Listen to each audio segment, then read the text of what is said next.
ثم وضعها على وجهه، کہتے ہیں کہ میں نے عبداللہ ابن عمر کو دیکھا جو صحابی رسول ہے، فاروق اعظم کے بیٹے ہیں، نبی کے چہرے قدر صحابہ میں ہیں، کہتے ہیں کہ میں نے عبداللہ ابن عمر کو دیکھا کہ جب بھی وہ سفر پر نکلتے معمول یہ تھا کہ رسول کی مسجد پر آتے اور حضور کی زیارت کرتے، صلاۃ و سلام عرض کرتے، اور اس کے بعد حضور کے منبر پر آتے اور منبر پر ہاتھ پھیرتے اور پھر اس کو اپنے بدن پر ملتے،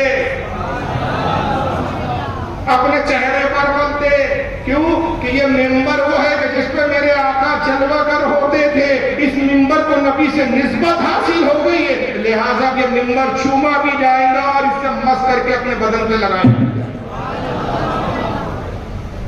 کیا کہیں گے بھائی صحابی رسول کو منبر کو چھوا؟ تو بریلیوں کو، سنیوں کو قبر کو چھوا بولنا آسان ہے، ثابت کرنے کے لیے تو تمہاری ابا، نانا، دادا سب یاد ہے، ثابت تو کچھ کرتے نہیں، اس کی بکواسات کرتے ہیں۔ اور اس حدیث کو حضرت امام قاضی ایاز نے بھی لکھا جو میں نے حضرت عبداللہ بن عمر والی بیان کی، 544 ہجری میں ان کا انتقال ہوا۔ امام قاضی ایاز بہت عظیم محدث ہے، ان کی کتاب جو بارگاہ رسول میں مقبول ہے اس کا نام ہے الشفا، جلد نمبر 257 پر اس کو لکھا امام ابن حبان جن کا وصال 354 ہجری میں ہوا، اور انہوں نے بھی اپنی کتاب کتاب الثقات جلد نمبر 411 پر اس کو لکھا۔ اگر میں اس طرح کے واقعات سناؤں تو میں نے عرض کیا کہ رات چھوٹی پڑ جائے گی، بس دو چار باتیں کہ امام مالک کو دیکھ لیا، صحابہ کے بعد کا دور دیکھ لیا۔ امام مالک مسلک کے امام، چار جو مسالک مشہور و معروف ہے جن کی پیروی اتباع کی جاتی ہے، ان میں سے ایک مسلک کے امام مالک رحمۃ اللہ علیہ، مالک بن انس پورا نام ہے، مدینے میں مقیم تھے، مدینے میں رہتے تھے، مدینے میں انتقال ہوا، جنت البقیع شریف میں مزار ہے۔ امام غزالی رحمۃ اللہ علیہ کے بارے میں لکھتے ہیں احیاء العلوم جلد نمبر 1 صفحہ نمبر 105، اور حافظ ابن الاسیر نے اپنی کتاب جامع الاصول جلد نمبر 1 صفحہ 131 پر، اور شاہ عبدالعزیز محدث دہلوی نے، جن کو دیوبندی بہت زیادہ مانتے ہیں کیونکہ اسماعیل دہلوی کے چچا ہیں مگر سنی صحیح عقیدہ تھے، اپنے وقت کے مجدد تھے، شاہ عبدالعزیز محدث دہلوی نے اپنی کتاب بستان المحدثین صفحہ 22 پر اس روایت کو لکھا کہ امام مالک رحمۃ اللہ علیہ کا یہ عالم تھا، ایسے عاشق رسول تھے کہ مدینے میں کبھی جوتی پہن کر آپ نہیں چلتے تھے، سواری پر کبھی سوار نہیں ہوتے، نہ گھوڑے کی سواری کرتے نہ اونٹ کی سواری کرتے، برے نہ پیر ننگے پیر چلتے۔ لوگوں نے کہا امام مالک آپ کو درد نہیں ہوتا یہ پتھر چبھتے ہیں مدینے کی سرزمین کے، آپ کو شدید تکلیف نہیں ہوتی، آپ نالے کیوں نہیں پہنتے، جوتیاں کیوں نہیں پہنتے؟ فرماتے مجھے حیا آتی ہے کہ اس زمین کو میں جوتیوں سے رو دوں جس پر میرے آقا کے قدم لگتے۔ کیا رسول اللہ کی کوئی حدیث تھی امام مالک کے پاس کہ دیکھو مدینے میں جوتی پہن کے نہیں چلنا، چپل پہن کے نہیں چلنا؟ یہ نجیب کو تو یہ حال ہے، ابھی ویڈیو آئے ہیں کہ رسول کی مسجد تک تالے لے جا رہے ہیں، مگر یہ امام مالک کا عشق دیکھتے مدینہ منورہ میں کبھی پاخانہ نہیں کرتے تھے، جب حاجت ہوتی مدینے سے باہر جاتے، باہر جا کے حاجت کرتے، اور جیسی حاجت سے فارغ ہوتے تیزی کے ساتھ مدینے کے اندر بھاگتے ہوئے داخل ہوتے، جاتے تو بڑے آہستگی کے ساتھ جاتے، لیکن جب واپس آتے تو تیزی سے بھاگتے ہوئے آتے۔ لوگوں نے کہا امام مالک یہ کیا بات ہے، آپ پاخانے کے لیے اتنی دور مدینے سے باہر سڑک سے باہر نکل جاتے ہیں، پھر واپس آتے تو تیزی سے دوڑتے ہوئے آتے۔ فرمایا مجھے شرم و حیا آتی ہے کہ جس شہر میں آقا کے قدم گنجا ہو، جس شہر میں آقا چلے پھرے ہو، میں اس شہر میں غلاظت کروں، اس لیے میں اس کے لیے باہر جاتا ہوں، اور واپس یہ جلدی آتا ہوں کہ مجھے اندیشہ ہوتا ہے کہ کہیں ایسا نہ ہو کہ اتنی دیر میں میری موت آ جائے اور میں مدینے کے باہر نہ ہوں۔ میں اللہ سے ہمیشہ یہی دعا کرتا ہوں کہ مولا مجھے موت مدینے میں آقا کے شہر میں ہو۔ کیا نبی پاک کی حدیث تھی کہ پاخانہ مدینے میں نہ کرنا؟ آج تو سارے نزدیک وہی کرتے ہیں، سارے حاجی وہی کرتے ہیں، سب جا رہے ہیں مدینے میں، کوئی مدینے کے باہر نہیں جاتا، پتہ ہے حاجت کے لیے کوئی روایت موجود نہیں، مگر امام مالک کا یہ عمل کیوں ہے؟ یہ ان کا عشق و محبت تھا، اور اظہار عشق کے لیے وہ دلیل کے محتاج نہیں تھے، یہ ان کے ایمان کے تقاضے تھے کہ وہ عشق کے اظہار کے لیے سب پر گزرتے، اور یہی نہیں پرانے کھنڈروں کو چومتے تھے امام مالک، مدینے کے پرانے کھنڈروں کی اینٹوں کو بوسے دیتے, دیواریں ٹوٹی ہوئی دیواروں کو بوسہ دیتے. لوگوں نے کہا کہ عجیب دیوان کیا, آپ اتنے بڑے وقت کے امام ہیں, اتنے بڑے محدث ہیں, ہزاروں لاکھوں حدیثیں جانتے ہیں, حدیثیں بیان کرتے ہیں, آپ فقہ بیان کرتے ہیں, مسائل بیان کرتے ہیں, اتنے بڑے عالم فاضل ہو کر یہ کیا پاگل پن دیوان کی ہے, کیا جنون ہے, دیواروں کھنڈروں کو چومتے. کہا خاموش, تم کیا جانو میں کیوں چومتا ہوں, یہ وہ پرانی بستیاں جو آقا کے زمانے میں آباد تھی, میں سنیت سے ہی نیٹوں کو دیواروں کو چومتا ہوں کہ ہو سکتا ہے کاش میرے لب ٹھیک وہیں لگ جائے جہاں شاید میرے آقا کا دست مبارک لگا ہو, میرے لب بھی اسی جگہ لگ جہاں میرے آقا کا بدن اطہر مرصوبہ ہو. یہ روایت لکھنے والے بڑے بڑے محدثین ہیں, جس کو امام غزالی جیسا محدث لکھ رہا ہے, ابن الاسیر حافظ ابن الاسیر جیسا محدث لکھ رہا ہے, شاہ عبد العزیز محدث دہلوی جیسا محدث لکھ رہا ہے, امام قاضی عیاض بھی اس کو الشفا کے اندر 57 پر نقل کر رہے ہیں.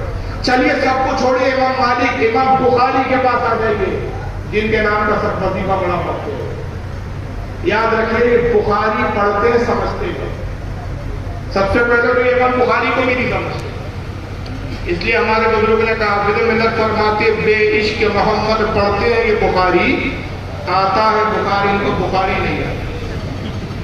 امام ابن حجر اسقلانی رحمۃ اللہ علیہ محدث ہے بہت بڑے, اور انہوں نے بخاری کی شرح لکھی فتح الباری کے نام سے, فتح الباری اس کا مقدمہ پہلی جلد حدیث الساری کے نام سے جلد نمبر 1 صفحہ 490 پہ لکھتے ہیں کہ جب امام بخاری نے بخاری لکھی, صحیح بخاری حدیث کی کتاب لکھی, 16 سال کا عرصہ لگا بخاری لکھنے کے لیے.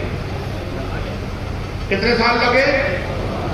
2 لاکھ حدیثوں کا انتخاب کیا, 2 لاکھ حدیثوں کو پہلے جمع کیا, پھر چھانٹنا شروع کیا, چھانٹتے گئے, جو ان کے نزدیک صحت کے اعتبار سے کمزور حدیث لگی اس کو ہٹا دیا, جو حدیث ان کے نزدیک صحت کے اعتبار سے مضبوط لگی اس کو لکھنا شروع کیا, یہاں تک کہ 16 سال میں حدیثوں کو جمع کیا, لکھا, پھر چھانٹا, اور 16 سال کے بعد جب انتخاب کیا تو 3300 کچھ حدیثوں کا انتخاب کیا کہ اپنی صحیح بخاری میں ان حدیثوں کو لکھو.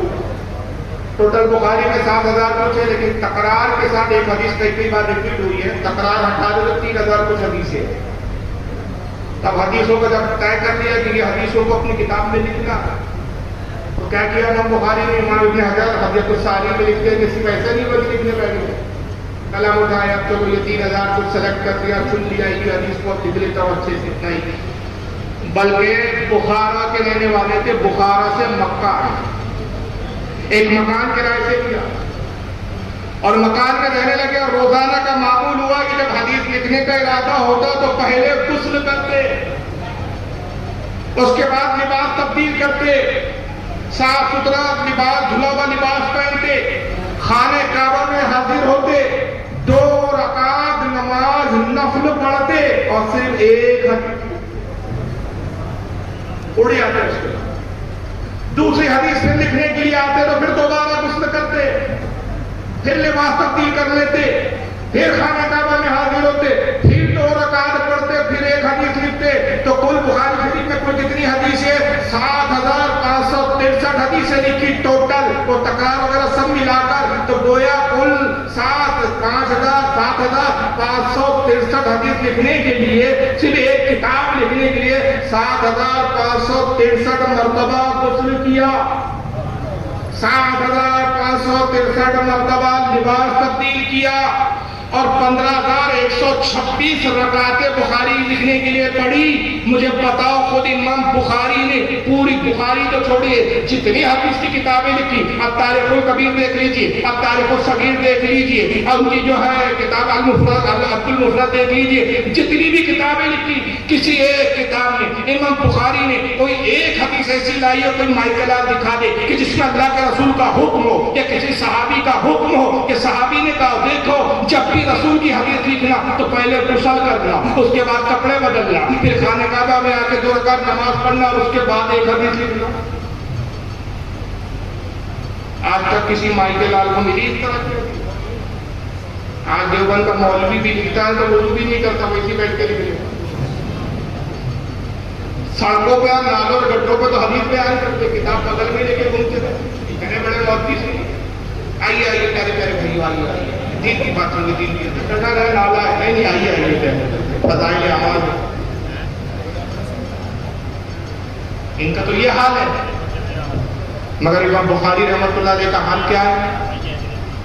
صحیح بخاری لکھ رہے ہیں اتنے بار غسل کر رہے ہیں، خانے کعبہ میں نماز پڑھ رہے، جبکہ کوئی حدیث نہ نبی کا فرمان ہے کہ آقا نے کہا میری حدیث لکھنا تو پہلے غسل کر۔ یہ کیوں کیا امام بخاری نے؟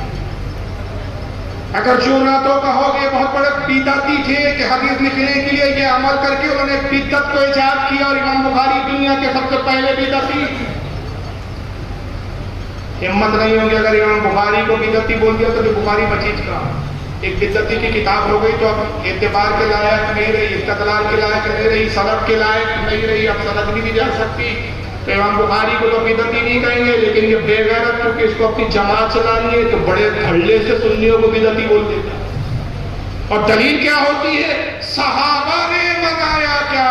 ابے کون سے صحابہ نے حدیث لکھنے سے پہلے غسل کیا اس کا تو پتا بتا، کون سا صحابی برہنہ گھومتا تھا یہ تو بتا، کون سا صحابی کھنڈر جھومتا تھا یہ تو بتا، کون سا صحابی جو ہے کیا بولتے قضاء حاجت کے لیے مدینے سے باہر جاتا تو یہ تو بتا۔ اور اگر یہ صحابہ نے نہیں کیا، بعد کے اماموں نے یہ عشق و محبت میں اظہار عشق کیا، تو جب یہ بدعتی نہیں تھی تو خدا کی قسم میلاد منا کے ہم بھی پھر بدعتی نہیں کہ یہ اظہار محبت کا طریقہ اور طریقہ ہے۔ لیکن کیا کہا جائے کہ ان کے پاس پیٹے پیٹے وہی اعتراض ہے، وہی باتیں ہیں۔ چنانچہ کس طرح کی شبہات اور وہ ہے، سب سے پہلے آپ ڈاکٹر ذاکر نائک کو سن لیجیے۔ آواز بڑھائیے۔ خصوصاً انڈیا پاکستان، آپ دیکھیں گے کہ ہمارے مسلم معاشروں میں جتنے ہیں خصوصاً انڈیا پاکستان اور ممالک میں کہ ایک عید میلاد النبی منایا جاتا ہے، وہ birthday of the prophet. اور اگر آپ دیکھیں گے یہ بات ربیع اول ہے، اور جہاں تک کہ ہمیں حدیث کی روشنی میں ہمیں یہ ثابت نہیں ہوتا ہے کہ محمد صلی اللہ علیہ وسلم نے کبھی اپنا سالگرہ بنائے، یا صحابہ نے یا تائین یا تبعین نے کبھی یا تائین یا تبعین نے کبھی ان کا سالگرہ بنائے۔ تو جب محمد صلی اللہ علیہ وسلم نے کبھی کہا نہیں کہ اپنا سالگرہ بناؤ، یا کبھی صحابہ نے نہیں بنائے، اور اگر آج ہم ان کا سالگرہ بناتے تو یہ بدعت ہو جاتا ہے۔ تو سالگرہ بنانے کی کوئی ضرورت نہیں ہے، ایسا کوئی اسلام ایک مذہب کے اندر نہیں ہے، قرآن میں بھی نہیں، شریعہ میں نہیں، یہ ایک ویسٹرن کلچر ہے، یہ ایک ویسٹرن کلچر ہے۔ یہ ذاکر نائک کے نزدیک میلاد منانے ویسٹرن کلچر ہے۔ پتہ نہیں اس کو کیسے اسلامی اسکالر مانتے ہیں یہ لوگ۔ ویسٹرن کلچر کہتے ہیں جس پر انگریز عمل کرتے ہیں۔ ویسٹرن لوگ جو طریقہ اپناتے ہیں اس کو ویسٹرن کلچر بولتے ہیں۔ تو بھائی سوال یہ ہوتا ہے کہ انگریز نبی کا میلاد مناتے ہیں تو یہ ویسٹرن کلچر کیسے ہوتا ہے؟ بھائی ویسٹرن کلچر تو تب ہوتا ہے کہ بھائی انگریز بھی منا رہے ہیں تم بھی منا رہے ہو، تم دونوں برابر ہو، تو بھائی ویسٹرن کلچر ہے۔ ارے میلاد منانا ہماری اپنی روایت ہے، ہمارا اپنا طریقہ ہے، ہمارا اپنا منہج ہے، اس سے ہمارا ویسٹرن کلچر کا کیا لینا دینا؟ لیکن ذاکر صاحب کو ویسٹرن کلچر لگ رہا ہے۔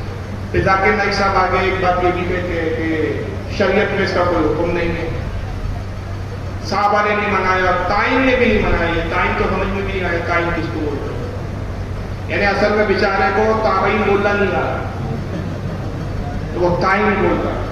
تائین نے نہیں منایا تب تائین نہیں منایا، تو بات تو صحیح ہے ذاکر نائک صاحب، تابعین نے میلاد منایا، صحابہ نے منایا، تائین نے نہیں منایا، کیونکہ دنیا میں تائین نام کی کوئی چیز ہی نہیں ہے، تابعین نام کی چیز نہیں۔ تو یہ ایک ویسٹرن کلچر ہوتا ہے، صحابہ نے نہیں منایا، رسول اللہ نے نہیں منایا۔ لیکن ایک بات ہے کہ ذاکر نائک صاحب سے جب ہم یہ اعتراض کرتے ہیں، اب اس کے جواب میں پھر ہم ان کی کچھ چیزیں دکھائیں گے، تو اس پر ان کا چاہنے والا جاہل طبقہ کیا بولے؟ نہیں، ذاکر نائک صاحب نے صحیح تو بولا، صحابہ نے تو میلاد منایا نہیں، صحابہ کا ثبوت دو۔ ارے جاہلو، ہمارے لیے تو یہی کافی ہے کہ صحابہ نے نہیں کیا، تب بھی ہم کر رہے ہیں اظہار محبت کے لیے۔ میں دلیل دے چکا ہوں اس سے پہلے کہ ہمارے بزرگوں کا عمل رہا ہے کہ اظہار محبت کے لیے دلیل کی حاجت نہیں ہے، اس میں شریعت میں پابندی نہیں کہ جس طرح سے محبت نبی کا اظہار کر سکتے ہو بالکل جائز ہے۔ شاہ عبدالحق موتی سے دہلوی رحمۃ اللہ علیہ مدارج النبوت میں لکھتے ہیں کہ رسول کی تعریف میں سب کچھ کہنا جائز ہے، صرف رسول کو خدا نہ کہے، باقی جو تعریف میں کہے سب جائز، صرف خدا نہ، کیونکہ بعد از خدا بزرگ تو ہی یہ سب مختصر۔ اب ہم جب جواب میں بتائیں گے کہ بھائی ذاکر صاحب کا بھی یہ عمل ہے، اس کی کیا دلیل، اس کا وہابی بالکل مفت و مال سمجھ کے ختم کر جائیں گے، اس کا جواب ہی نہیں دیں گے۔ اب ان کو ویسٹرن کلچر لگا، لیکن آئیے میں ایک چیز دکھاتا ہوں کہ ذاکر نائک صاحب جب اسٹیج پر آتے ہیں ان کی انٹری کیسے ہوتی ہے۔ Let's welcome on stage the articulate analyst, Dr. Zakir Naik.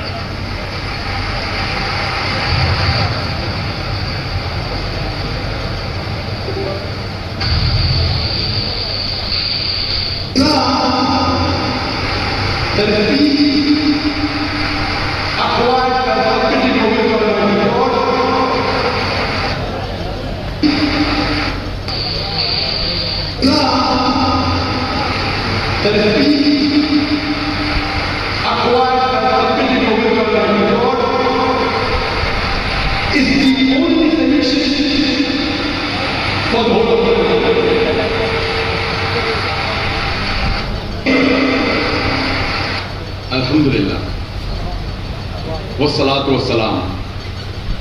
ٹھیک ہے، ابھی روک رہا ہوں، دوسری انٹری ہو رہی ہے۔ اسٹیج پر آئے تو پہلے تو تھم گھوم کر کے آواز آئی، تو ایسا معلوم ہو رہا تھا یہ کوئی اسلامی اسکالر نہیں آ رہا ہے، گبر سنگھ آ رہا ہے۔ اور اسٹیج پہ آتے سے ہی پہلا آواز لگائے نا، کتنے آدمی ہیں، کیا سمجھ کر آئے۔ اور اس کے بعد جتنی وہ جاہل عوام بیٹھی ہے، پڑھی لکھی جاہل ہے۔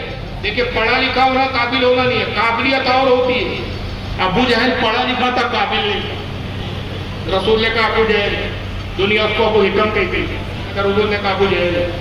پڑھے لکھے لوگ بیٹھے ہوئے ہیں، جب یہ آیا تو کیا کر رہے ہیں، تالیاں پیٹ رہے ہیں، تالی بجا رہے ہیں۔ جبکہ ہمارے علماء اسٹیج پر آئے تو آپ نے کیا کیا، نعرے لگائے، نعرے تکبیر اللہ اکبر، نعرے رسالت یا رسول اللہ، آپ نے اللہ رسول کی تعریف بیان کی۔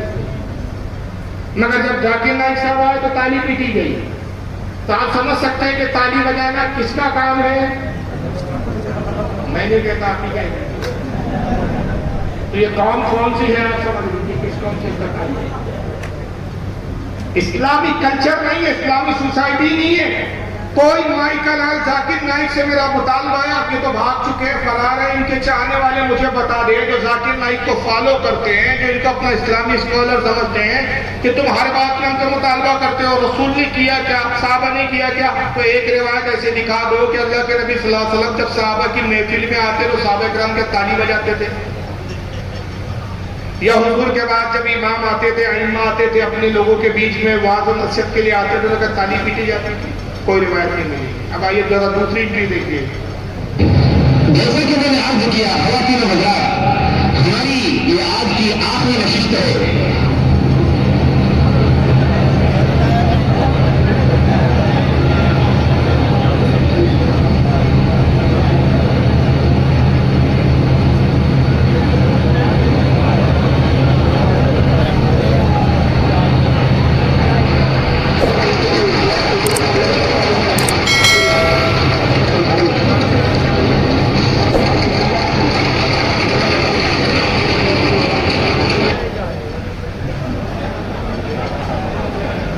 اچھے سے دیکھ لو، جو انڈے میں سے چوزا پیدا ہوا ہے، دیکھ لو کیسا چوزا ہوتا ہے، ایسی شکل ہوتی ہے چوزے کی، پھٹکار پڑ رہی ہے اللہ کی لعنت ہے۔ پبلک کو رجھانے کے لیے منی بائی کا مجرا ہو رہا، کس طرح سے بھی پبلک کو اٹریکٹ کرنا ہے آپ کی طرف۔ انڈا آسمان سے نازل ہو رہا ہے اور انڈا ٹوٹتا ہے اور انڈے میں سے چوزا باہر آتا ہے۔ ایک اہل حدیث نے آج تک ذاکر نائک سے سوال نہیں کیا، بے غیرت تالیاں پیٹ رہی ہے اس پر کہ بھائی صاحب یہ کون سی بدعت ہے، کیا رسول اللہ چھینکوں میں اترتے تھے، صحابہ کرام اس طرح چھینکوں میں آتے تھے، کون سی محفل دینی محفل میں کب تم نے ایسا دیکھ لیا کہ آنے والے انڈوں میں سے آ رہے ہو، چھینکوں میں سے آ رہے ہو، آ دیتی ہو، یہ بدعت ہے۔ اور یہ تماشا کرنے کے لیے کتنے لاکھوں روپے خرچ ہوئے، اسٹیج دیکھ رہے ہیں آپ، ایسا لگ رہا ہے کہ ابھی بھاڑوں کا ڈانس ہوں گا، ڈانڈی کا وہ کیا بولتے ہیں یار، وہ گجرات میں ہوتا ہے ڈانڈی دیکھتے ہیں، اس طرح کا اسٹیج لگ رہا ہے، آرکیسٹرا لگ رہا ہے کہ ابھی آگے کوئی بھاڑ ناچے گا گائے، لاکھوں روپے کا اسٹیج، وہ انڈے کے لیے جو سسٹم بنایا گیا جو انڈا اترے ظاہر اس کے لیے ایک مشنری پیچھے لگی ہے، مشنری کے ذریعے وہ آ رہا ہے، کوئی کرامت تو ہے نہیں، تو ولیوں کی کرامت نہیں مانتے تو یہ چوزا کیا کرامت دکھائے گا؟ اس کی سب سے بڑی کرامت یہ ہے کہ فرار ہے، اس کی سب سے بڑی کرامت ان لوگوں کی نگاہوں سے اجل ہے۔ حضرت پہنچے ہوئے ولی ہے بھائی، اجل ہو گئے نگاہوں سے، دلایا گئی۔ اب یہ جو مشنری لگائی گئی، جو سسٹم لگایا گیا کہ انڈا نازل ہو، انڈا کھلے باہر نکلے، اس پر لاکھوں روپے صرف ہوئے، مگر کسی وہابی بدعقیدہ دیوبندی نے آج تک نہیں کہا کہ بھائی یہ تماشا کے لیے جو لاکھوں روپے خرچ کیے، اس میں کتنی غریب بچوں کی شادی ہو جاتی، اس کو بچیاں یاد نہیں آتی، بچے اسی میلاد کا چاندی کا ساری غریب بچیاں شادی والی ابل کے آ جاتی، سال بھر چپ بیٹھ کر رہتی ہوں، ان کو شادی نہیں کرنا سال بھر، لیکن جیسے ہی میلاد کا ٹائم آیا آپ نے 2 جھنڈی لگائی، اور یہ لڑیاں بھی اب 40-50 روپے کی ایک لڑی آتی ہے، 500-600 روپے میں گھر سج جاتا ہے، 500-600 روپے کی آپ نے لائٹنگ لگا دی، 1000 کی لائٹنگ لگا دی، وہ ساری جو کواری بچیاں بیٹھی تھی غریب غربا، وہ سب لائٹنگ کی وجہ سے پوری کواری کی کواری ہوئی، اب شادی کی نہیں ہوں گی ان کی، یہ پیسہ بچ جاتا میلاد کے، لوگ کتنوں کی شادیاں ہو جاتی۔ مگر یہ جماعت تبلیغی جماعت والوں کے بڑے بڑے اجتماع ہوتے ہیں، اور جو کھا کے سڑاتے ہیں، اور جس کے نکالنے کے لیے جو پکے وہ بنائے جاتے ہیں، اس پہ جو لاکھوں روپے صرف ہوتا، اس کی فکر نہیں، اس پر کوئی تبصرہ نہیں۔ تو ذاکر صاحب کہہ رہے تھے کہ بھائی رسول نے تو میلاد نہیں منایا، تو ذاکر صاحب یہ بھی تو بتا دیجیے جناب علی کہ یہ رسول اللہ نے تبلیغ کا یہ طریقہ کب اپنایا؟ تو آپ کہیں گے بھائی حالات اور ماڈرن اعتبار سے، حالات کے حساب سے اس میں جدت کی جا سکتی ہے، پہلے یہ سب تھا نہیں، سائنس کی ترقی کی تھی، اس لیے اس زمانے میں سادگی تھی، آج ترقی ہے تو ہم اس کا فائدہ اٹھا رہے، تو ہم بھی کہتے ہیں نبی کے زمانے میں لائٹ نہیں تھے، خدا کی قسم اس زمانے میں لائٹ ہو تو یقیناً صحابہ لائٹنگ کرتے، جبریل جھنڈے لائے، اس زمانے کے اعتبار سے جھنڈے تھے، جھنڈے لائے، اگر اس دور میں لائٹ ہوتی تو نورانی تو قدرتی نور تو تھا، صحابہ کرام ظاہری نور لائٹنگ کو بھی لگاتے، وہ بھی سجایا ہے، جلوس بھی نکالا جاتا۔ تو جو دور کے حساب سے جو چیز رائج ہوتی ہے، جو اظہار محبت کے لیے اور اپنی محبت کے اظہار کے لیے جو طریقہ ہوتا ہے، اس پر آدمی عمل کرتا ہے، بادشاہ جو شریعت سے نہ ٹکراتا۔ اب آئیے ذرا ایک ساتھ غور کر لیجیے، حالانکہ یہ مر گئے ہیں، لیکن یہ دوسرے معاملوں میں بڑے نرم دل ہوتے تھے یہ، اور دوسرے معاملوں میں بڑی نرمی کی باتیں کرتے تھے، پارا بڑا گرم ہو جاتا ہے۔ ان جناب کا نام ہے ڈاکٹر اسرار ہے، اب ان کو سن لیجیے کتنے نفرت بھرے تھے۔ عید میلاد النبی ایک نئی عید ہو گئی ہے، کیا اس کا حکم دیا محمد رسول اللہ نے؟ یفعلون ما لا یؤمرون، وہ اپنی ہی ایجاد کردہ روایات ہیں، اپنی ہی ایجاد کردہ بدعات ہیں، اپنی ہی ایجاد کردہ رسومات ہیں، ان پر لگے ہوئے اور دعوے کرتے ہیں اللہ سے محبت، رسول کے عشق کے، جبکہ ان کے عمل میں نہ اللہ کی اطاعت ہے نہ رسول کا اتباع۔ اب جب ایسی امت پیدا ہو جائے تو کیا کریں؟ فمن جاہدہ بیدہ فہو مومن، تو جو مسلمان بھی ان کے خلاف جہاد کرے گا اپنے ہاتھ سے، اپنی طاقت سے، وہ مومن ہوگا۔ ومن جاہدہ بلسانہ فہو مومن، اور جو ان کے خلاف جہاد کرے گا اپنی زبان سے، وہ بھی مومن ہوگا۔ وہی 3 درجے۔ ومن جاہدہ بقلبہ فہو مومن، دل سے نفرت رکھ کر جو جہاد کرے گا بالقلب، وہ بھی مومن ہوگا۔ فما وراء ذلک من الایمان حبۃ خردل، اس کے بعد تو ایمان رائی کے دانے کے برابر بھی نہیں ہے۔ عید اچھا، سعودی عرب میں 24 ستمبر کی تاریخ کو نیشنل ڈے منایا جاتا ہے۔ پوری تاریخ کھنگال لائیے اسلام کی، رسول اللہ نے جس تاریخ کو مکہ فتح کیا، فتح مکہ کبھی بعد میں نہیں منایا گیا، کسی صحابی نے نہیں منایا فتح مکہ، مگر نجد کی اولادیں آج نیشنل ڈے مناتے ہیں، جس تاریخ کو انہوں نے سعودیہ پر قبضہ کیا تھا، ترکی حکومت کو ہٹایا تھا۔ مگر ذاکر نائک کا لے لو، آپ اسرار احمد لے لو، آج کے موجودہ ان کے جتنے مولوی صاحبان ہیں سب کو لے لو، کسی کا آج تک بیان نہیں آیا کہ ثابت نہیں ایجاد ہے، بدعت ہے، رسول اللہ نے نہ اس کا حکم دیا نہ نبی نے اس طرح منانے کا حکم دیا. سب کی زبانیں خاموش. کیوں؟ کیونکہ سعودیہ کی روزی روٹی اور ان کی زکات و خیرات پر ان کی پرورش ہوتی ہے. وہیں سے ٹکڑے ملتے ہیں. اگر ان کے خلاف بول لیں گے تو ٹکڑے آنا. مگر میلاد منانے والوں سے نفرت کا یہ عالم اسرار ہے مسابقہ. مر کے اللہ جانے قبر کے عذاب میں کتنے خطرناک مبتلا ہوگی، کتنے کیڑے مکوڑوں نے کھا کے ان کو ختم کر دیا. ظاہر ہے ان کے نزدیک تو بھائی نبی قبر میں مر کر مٹی میں مل جاتے تو یہ کہاں بچے ہوئے. ان کی تو زبان میں تو یہی ہے کہ نبی بھی مر کر تقویۃ الایمان میں لکھا ہے سمجھ دیں گے، اور آج تک اس کو ڈھوتے آ رہے ہیں، کوئی بنتی اور گستاخی بنتی ہی نہیں. تو پھر مجھے حق ہے کہ میں بھی کہوں کہ اسرار احمد بھی مر کر مٹی میں مل گیا اور عذاب میں مبتلا ہو گیا. نفرت کا عالم یہ ہے کہ کہتے ہیں عید میلاد النبی نئی عید ہو گئی ہے. کیا رسول اللہ نے اس کا حکم دیا؟ تو حضور نے تو بہت ساری چیزوں کا حکم دیا، تم اس کے خلاف کرتے ہو. بہت ساری چیزوں کا حکم نہیں دیا، وہ بھی تم کرتے ہو. دونوں چیزیں ہیں. مثال کے طور پہ نبی نے باضابطہ حکم دیا، باضابطہ حکم دیا. سنن ابو داؤد کتاب المساجد پہلی حدیث آقا نے کہا اللہ لعنت کرے یہود و نصارہ پر جنہوں نے اپنی عبادت گاہوں کو مزین کیا، خوبصورت بنایا. عنقریب میری امت بھی ہلاک ہوں گی جو اپنی مسجدوں کو خوبصورت بنائیں گی اور ایک دوسرے کی مسجد پر فخر کرے گی. مسجدوں کو خوبصورت بنانے سے آقا نے منع کیا. مگر کون سے نزدی ہے جن کی مسجدوں میں قالین نہیں ہے، اے سی نہیں ہے، ماربل نہیں ہے، سجا نہیں رہے، سوار نہیں رہے، خوبصورت سے خوبصورت مسجد بنا. اس وقت یہ وہابیوں کو حدیث نظر نہیں آ رہی جس میں رسول کی باضابطہ ممانعت ہے. تو یہاں منع کیا تو کر رہے ہیں. اور حضور نے بہت سی چیزوں کا حکم نہیں دیا. سرکار کے بعد قرآن عظیم جمع ہوا. آج ہر کوئی وہی قرآن پڑھ رہا ہے لیکن اس کو بدعت نہیں کہہ رہا ہے. قرآن عظیم میں زیر و زبر نہیں تھے، بعد میں لگائے گئے. نبی نے نہ زیر و زبر لگوایا نہ حکم دیا، بات کے علماء نے کیا. آج ہر وہابی وہی قرآن پڑھ رہا ہے. چاہیے کہ اگر تم بدعت کے اتنے مخالف ہو تو وہ قرآن پڑھو جس میں اعراب اور زیر و زبر تھا.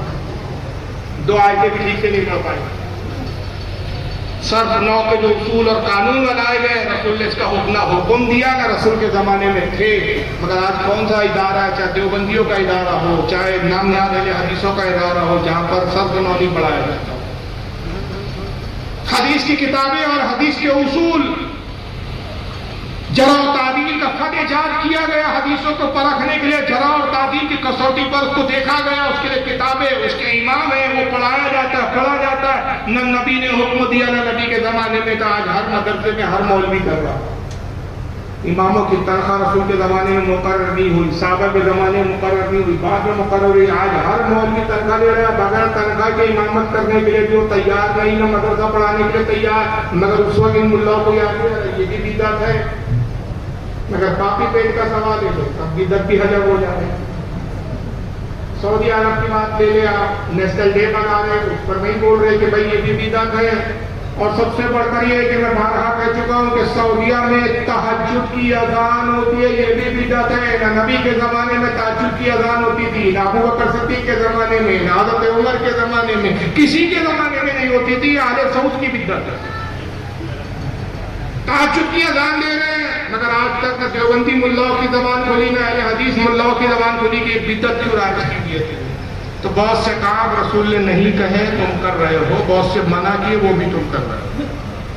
مگر اسرار احمد صاحب کی نفرت کا یہ عالم ہے کہ ان کو سعودیہ سے مخالفت نہیں ہے، ایاز سعودیہ سے اختلاف نہیں ہے. ان کے بارے میں کبھی اللہ کو لے کر استعمال کیا. مگر سنیوں سے نفرت کا یہ عالم ہے کہ جب ایسی صورت پیدا ہو جائے کہ لوگ میلاد النبی منائیں تو یہ اتنی بڑی بدعت ہے کہ فمن جاہدہ بیدہ فہو مومن. جو ہاتھ سے ان سے جہاد کرے گا، یعنی لڑے گا، مارے گا، کاٹے گا، وہ مومن. یعنی ان کے نزدیک نبی کی میلاد منانا اتنا بڑا شرک ہے کہ مشرک ہو گئے میلاد منا کر اور ان کا قتل واجب ہو گیا معذرت. اور کہتے ہیں اگر یہ صورت نہ ہو، یہ کیفیت نہ ہو کہ ہاتھ سے لڑ سکو، اگر بریلیوں کی تعداد زیادہ ہے تم پر حاوی ہو جائیں گے. الٹا ایسا نہ ہو کہ تم ان کو کود کاٹ دیں گے. تو اب وہاں کیا کرو تو کہتے ہیں فمن جاہدہ بلسانہ فہو مومن. اپنی زبان سے جہاد کرو، زبان سے بات کرو. اور اگر زبان کی بھی اوقات و صلاحیت نہ ہو تو پھر کیا ہوا؟ فمن جاہدہ بقلبہ فہو مومن. اپنے دل میں ان کو برا جانو، نفرت رکھو. وہ مومن ہے. اور اگر یہ بھی کیفیت نہیں ہے تو پھر تو اس کے بعد ایمان ذرے برابر نہیں. ایک اور مولوی کو سن لیجئے, یہ بنگلور کا خبیث ہے. پچھلے سال اس کا ویڈیو آیا اور میں اس کے ویڈیو کے جواب میں مجھے مدعو بھی کیا گیا. بنگلور میں جلسہ ہوا, میں نے اس کو مناظرے کا چیلنج کیا, ایکسیپٹ اس نے کیا. یہ خبیث ہے, آج بھی زندہ ہے. اگر آج بھی تیار ہے تو ہم بھی تیار ہیں. سن لیجیے مدعو کیا بولتا ہے. عید میلاد النبی عید کا دن نہیں ہے, گھروں میں اچھا پکا کر کھانے کا دن نہیں ہے, بریانی کھانے کا دن نہیں ہے, نئے کپڑے پہننے کا دن نہیں ہے, گلی گلی گھومنے کا دن نہیں ہے. دیکھیے روک رہا ہوں تھوڑی سی آواز میں, اور آپ تھوڑا خاموش سنیں گے تو آواز آئے گی. باتیں بھی چل رہی ہے تو تھوڑا سا شور ہو رہا ہے. یہ کہتا ہے عید میلاد النبی کھانے کا دن نہیں ہے, عید میلاد النبی خوشی منانے کا دن نہیں ہے, عید میلاد النبی گلیوں میں گھومنے کا دن نہیں ہے, عید میلاد النبی سجاوٹ کرنے کا دن نہیں ہے. صحیح بات ہے, تو اپنے ابا کی بات بولا, رونے کا دن ہے. لیکن ہم سنیوں کے لیے وہ دن کیا ہے؟ خوشی کا دن, مسرت کا دن. اب آگے آئیے کیا بات کی. یہاں سلم کہہ نیچے کہہ رہے پتہ نہیں کھانا کھاتے ہیں یا بھوک کھاتے ہیں, پتہ نہیں ہے کیا کیا لوگوں نے نہیں کیا ہے. کہ یہی محبت ہے. آپ قرآن مت مانے, آپ اگرچہ کہ میرا الفاظ کڑوے لگتے ہیں آپ کو, لیکن پتہ نہیں بھوک کھاتے ہیں یا بھوک کھاتے ہیں. اس کو بھو سے اتنی محبت ہے کہ خود بھو کی طرح دکھ رہا ہے. اس کی شکل دیکھو تو خود بھو دکھ رہا ہے. وہ بیماروں والا کالا کالا بھو ہے. وہ کہتا ہے سلم کے ایریا میں جاؤ تو پتہ نہیں وہاں کے لوگ بھو کھاتے ہیں کہ کھانا کھاتے ہیں. سمجھ ہی نہیں رہے کہ میلاد نہیں منانا چاہیے. شکل سے نہیں رہا ہوا کہ کل رات خواب میں ابلیس کو دیکھا, ساری صورت جناب کی سی تھی. اس کو دیکھ کر وہ نہیں لگتا کہ پیدا ہوا وہابی تو ابلیس نے کہا لو آج ہم بھی صاحب اولاد ہو گئے. یہ وہی ہے. لیکن میں حالانکہ دل نہیں چاہتا اس لینگویج میں تقریر کرنے کا. میرا ذرا میری سوچ بہت الگ ہے, نہ میری یہ تربیت بتانے میں. لیکن کیا ہوتا ہے کہ جب میں بیٹھتا ہوں روزانہ, جب بھی تقریر کرتا ہوں طے کر کے بیٹھتا ہوں یار آج تھوڑا سنجیدگی گفتگو کروں گا. لیکن پھر ہوتا کیا ہے کہ ان منوشوں کی جیسی ویڈیو دکھاتا ہوں اور پھر جو ان کی لینگویج دیکھتا ہوں تو پھر خون کھولنے لگتا ہے کہ یہ کیسی لینگویج میں باتیں کرتے ہیں. ارے تمہیں اختلاف ہے, دلیل سے بات کرو. ہم تم کو بارہا چیلنج کرتے آ رہے ہیں, وہ تو تم سے ہو رہا نہیں ہے. فضولیات بکتے ہو, ادھر کی ہانکتے ہو. ایک چیلنج برسوں سے کر رہا ہوں, وہ مطالبہ کر دو کہ تم کہتے ہو کہ میلاد منانے کا شریعت میں حکم نہیں ہے. ہم کہتے ہیں کہ اگر شریعت میں حکم نہ بھی ہو تو اس سے وہ ناجائز ثابت نہیں ہو جاتا. ہزاروں کام جو شریعت میں موجود نہیں ہے, لکھے نہیں ہے, مگر مباح ہے, مستحب ہے, اور وہ کام کیے جاتے ہیں. تم بھی کر رہے ہو, ہم بھی کر رہے ہو. میں نے مثالیں بھی دی کہ مدرسہ کھولنے کا حکم شریعت میں نہیں ہے, مدرسے تمہارے بھی چل رہے ہیں, کتابیں تم بھی لکھ رہے ہو, تقریریں تم بھی کر رہے ہو, اسٹیج تم بھی لگا رہے ہو, تم بھی صاحب اپنے جو ہے اجتماعات منا رہے ہو. دنیا بھر کے کام تم کر رہے ہو جو شریعت میں نہیں ہے. لیکن وہ تو تم بدعت نہیں کہہ رہے ہو. میلاد کو بدعت کہتے اور کہتے کہ بھائی صحابہ سے بتا, صحابہ سے بتا. ہم نے کہا جناب شریعت کا اصول یہ ہے, اور یہ بڑے بڑے اماموں نے لکھا, ہم نہیں کہہ رہے. امام غزالی جیسے نے لکھا, امام مناوی نے یہ لکھا, حضرت ابن حجر اسقلانی نے لکھا, خود تمہارے ابا جان ابن تیمیہ نے مجموع الفتاوی میں لکھا. اور وہ اصول یہ ہے کہ ممانعت کے لیے دلیل درکار ہے, اور جائز کے لیے اتنا ہی کافی کہ شریعت نے اس کو منع نہیں کیا. ابھی میں آپ کو دلیل بھی سنا دوں گا. شریعت نے منع نہیں کیا تو جائز کے لیے یہی کافی. تو تم ممانعت کی دلیل دکھا دو. تم کہتے ہو 2 سال ابو بکر صدیق نے میلاد منایا, کہ ہم کہتے 2 سال میں ابو بکر نے منع کیا ہو تو دکھا دو. 10 سال میں عمر نے منع کیا, ہم کہتے 10 سال میں حضرت عمر نے منع کیا ہو تو دکھا دو. جب کسی صحابی نے نہیں منع کیا تو یہ ملا کیوں منع کر رہا ہے؟ اور جہاں تک یہ ہے کہ بحث اس پر کرو کہ جس طریقے سے منایا جا رہا ہے اس کو کون سی چیز تمہارے نزدیک جائز ہے اور کون سی ناجائز ہے, اس پر بات کرو. لیکن یہ ضرور اصل چیزوں کو چھوڑ کر لفظیات بکتے, فضولیات بکتے. لینگویج اس طرح کی ہوتی ہے, ابھی دعوے کرتے ہیں کہ ہم تو اخلاق سے بات کرتے ہیں, محبت سے بات کرتے ہیں, بریلوی جھگڑالو ہوتے ہیں. یعنی یہ وہ حرام خورے کے پہلے چھیڑ دیتے ہیں, انگلی کر دیا ابلیس کی اولاد ہے, انگلی کر کے چپ بیٹھے جاتے ہیں. سامنے والا پھر غصہ کرتا کہتے دیکھے کہتا ہے ارے انگلی تو تو نے کیا, پہلے انگلی کیا کیوں ابلیس کی اولاد تم نے.